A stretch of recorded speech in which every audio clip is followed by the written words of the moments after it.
35 দিন বয়সী আমার এই পেঁয়াজের চারায় 10 দিন আগে আমি দ্বিতীয় স্প্রে করেছিলাম।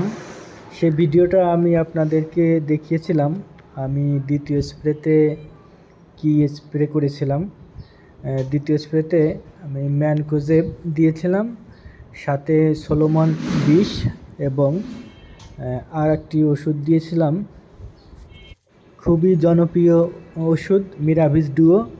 এটা এখন সব কৃষকই ব্যবহার করছে। রেজাল্ট কীরকম আপনারা জানেন। এই দেখেন আমার পেঁয়াজের কীরকম গ্রোথ এবং কীরকম পরিবর্তন হয়েছে মিরাভিস ডুও দেওয়াতে। আমি আজকে আবার 10 দিন পরে আমি তৃতীয় স্প্রে দিব। তৃতীয় স্প্রেতে আমি কি কি দিব সেটাও আপনাদেরকে আজ দেখাবো। তৃতীয় স্প্রেতে আমি কার্বনডাজিম গ্রুপের সিনোডিন দিচ্ছি, সাথে সিলেটে জিঙ্ক এবং আরেকটা জনপ্রিয় নাম করা ওষুধ লোনা, বায়ার কোম্পানির লোনা দিব। দেখি কীরকম রেজাল্ট আসে। আশা করি খুবই ভালো, যেহেতু লোনা একটা পরীক্ষিত ওষুধ। এটা দিলে আপনার পেঁয়াজ অবশ্যই পরিবর্তন আসবে।